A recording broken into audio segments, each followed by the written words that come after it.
Om Swastiastu.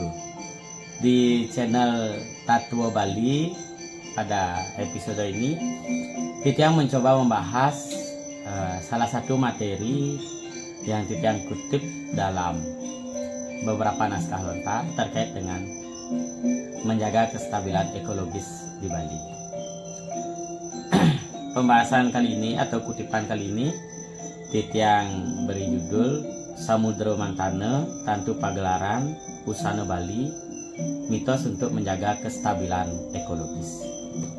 Nah, ketiga uraian ini yaitu Samudra Mantana, Tantu Pagelaran, dan Usana Bali nampaknya merupakan suatu usaha yang dikutip oleh leluhur-leluhur kita yang terwarisi di Bali, dan salah satu fungsinya adalah untuk menjaga kestabilan ekologis Pulau Bali.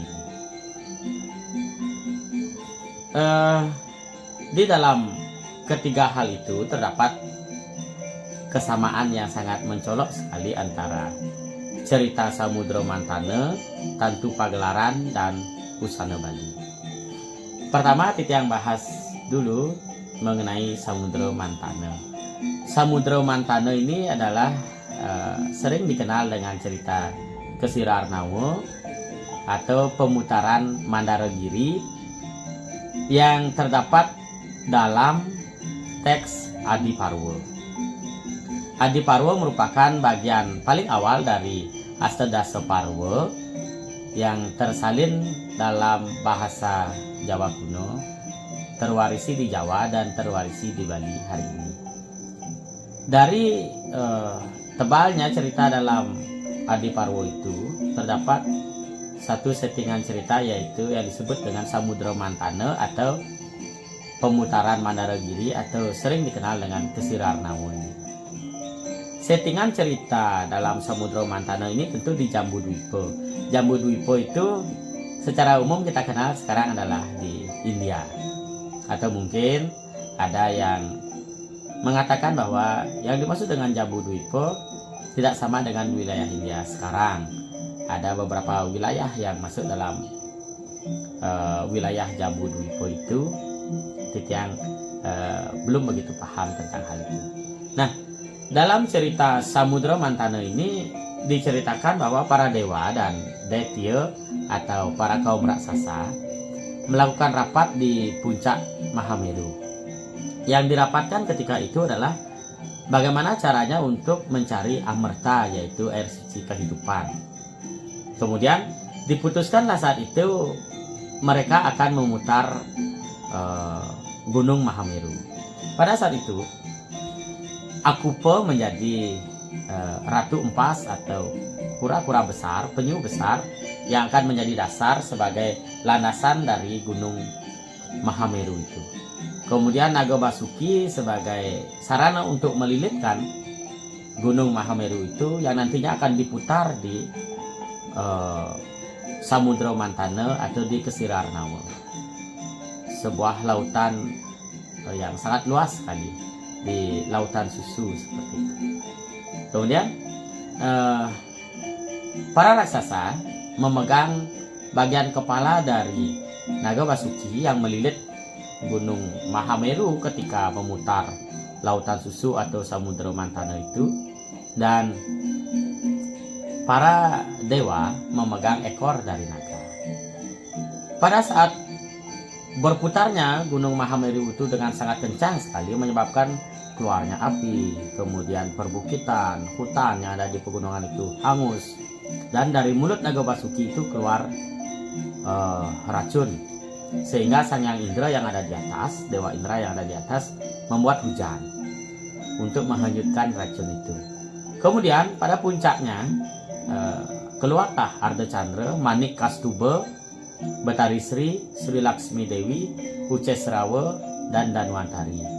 Semuanya ini sebagai simbol-simbol kehidupan, simbol kemakmuran, simbol keindahan, dan membawa amerta atau air suci kehidupan. Kemudian pada saat air suci kehidupan atau amerta ini didapatkan, terjadi pertempuran antara para dewa dan detya. Dan oleh Sang Hyang Wisnu, salah satu detya kaum raksasa yang dapat meneguk air suci itu baru sampai di leher saja, kemudian ditebas lehernya dan darahnya mengalir ke Lawana Segara atau Lautan Asin. Mitologis ini sebagai awal dari cerita Adiparwa yang sangat terkenal, dan banyak relief, banyak cerita-cerita, banyak lukisan yang bersumber dari sana yang masuk ke dalam pemahaman masyarakat Jawa dan Bali. Dan di Bali pun kita lihat sekarang konsep Padmasana pun ada yang merujuk pada pemutaran Mandara Giri ini atau Gunung Semeru. Kemudian apabila kita melihat pada teks Tantu Pagelaran yang settingannya adalah di Jawa Dwipa, diceritakan Betara Guru merasa kasihan terhadap Pulau Jawa saat itu yang masih tergoncang di atas lautan karena tidak ada pemerat di sana. Kemudian keputusan Betara Guru adalah mengambil Gunung Mahameru yang ada di Jambu Dwipa untuk dipakai pemerat di Jawa. Pada saat itu puncak Mahameru dipotong dan dibawa ke Jawa. Wisnu menjadi naga dan Brahma menjadi empas atau penyu pada saat itu ketika memindahkan puncak Gunung Mahameru. Dan Gunung Mahameru ini disebutkan sebagai gunung yang berpasir podi, kemudian berpuncak emas, manik, permata sebagai simbol keindahan dengan ungkapan demikian. Dan justru puncaknya itu dikatakan dibawa ke Jawa.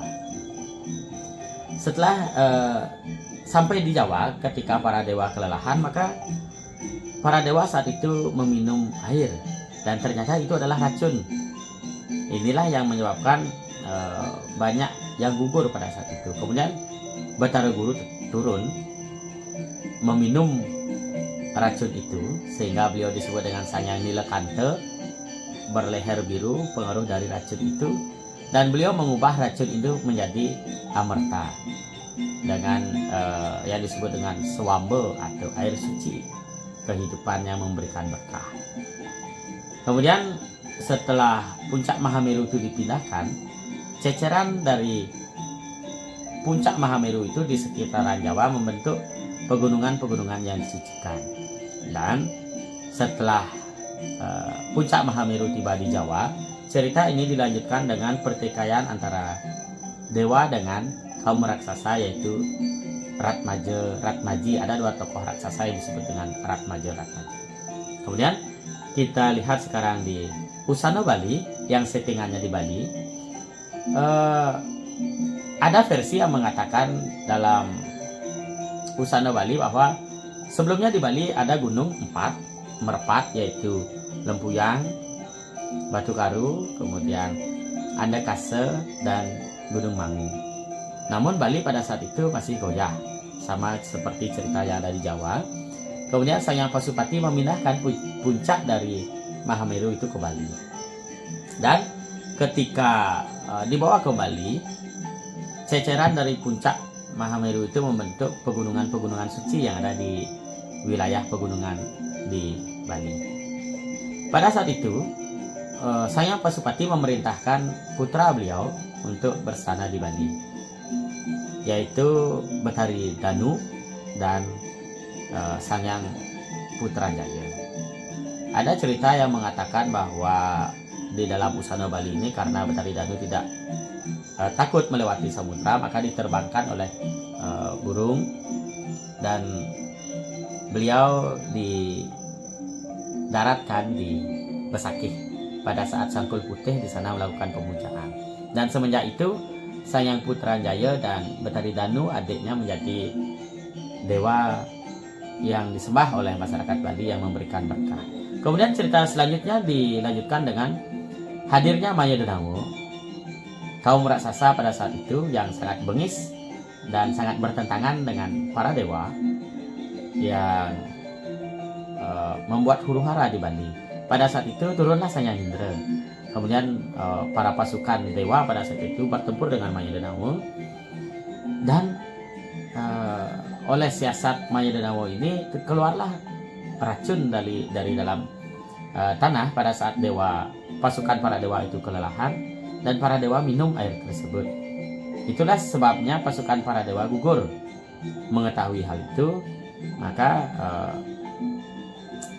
dalam cerita itu para dewa mengubah racun itu menjadi amerta, air suci kehidupan, yang dikatakan settingannya itu yaitu di Tirtempul, di Tampak Siring atau di Manukaya.